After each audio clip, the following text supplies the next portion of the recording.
Hello everyone, আসসালামু আলাইকুম। কেমন আছেন সবাই? আজকে একটি স্কার্ট প্লাজো কাটিং করে দেখাবো। এখানে 2.5 গজ কাপড় আছে আর লম্বা হবে 41 ইঞ্চি। এখন সম্পূর্ণ কাপড়টাকে আমি 2 ভাঁজ করে নেব। তারপর মাঝ বরাবর কাটিং করে নেব যাতে দুইটা পার্ট আলাদা হয়ে যায়।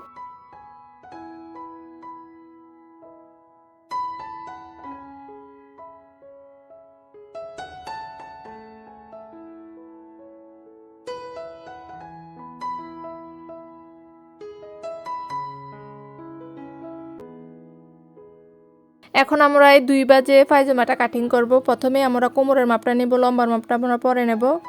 আমাদের এখানে কোমর হচ্ছে 26 ইঞ্চি, তাই 13 ইঞ্চি আর 1 ইঞ্চি বাড়তি নেব। এখানে টোটাল 14 ইঞ্চি নিয়েছি।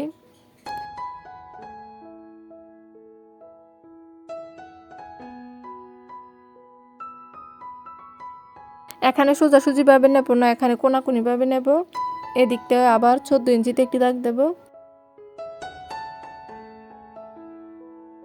তারপরে এই দাগে একটা হাত রাখবেন আর ওই দাগে একটা হাত রাখবেন এবং কোনাকুনিভাবে ভাঁজ করে নেবেন।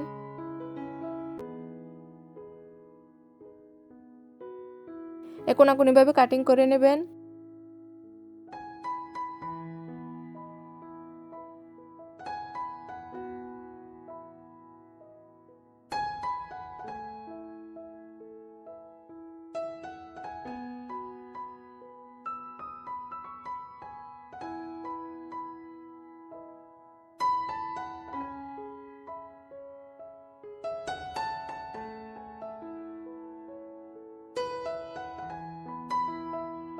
এখন আমরা দুইটা পায়ের দিক একসাথে আর দুইটা কোমরের দিক একসাথে করে নেব।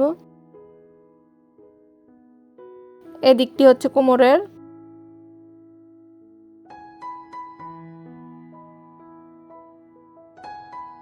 এদিকটা হচ্ছে জয়েন্টের পয়েন্ট, এদিকে জোড়া হবে আর এদিকটা হবে হচ্ছে হাইয়ের গড়। স্কার্ট প্লাজোর ক্ষেত্রে যেদিকে পায়ের ওই দিকটা রাখবেন হাইয়ের গড়টা।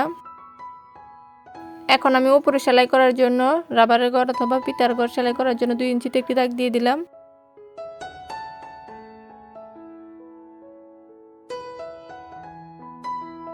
তারপর এখান থেকে লম্বার মাপটা নিয়ে নেব। পায়জামার লম্বা হচ্ছে 41 ইঞ্চি, তাই 41 ইঞ্চিতে একটি দাগ দিয়ে দেব। আর নিচের দিকে 1 ইঞ্চি কাপড় রয়েছে, ওইটা নিচের মোহরা সেলাই করার জন্য থাকবে। তারপর এখন আমরা হাইয়ের দিকটা কাটিং করব। এখানে আমি হাই নেব হচ্ছে 19 ইঞ্চি। 41 ইঞ্চি লম্বা পায়জামার জন্য হাই নেবেন হচ্ছে 19 ইঞ্চি।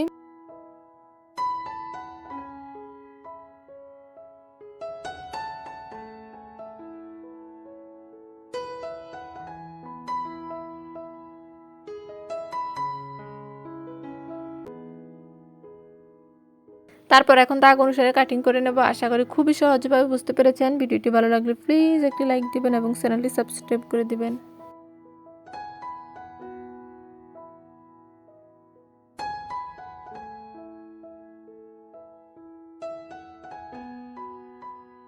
জয়েন্টের দিক থেকে 1 ইঞ্চি কাপড় উপরের দিকে নিয়ে কাটিং করে নেবেন, তাহলে পায়জামাটা ঝুলে যাবে না।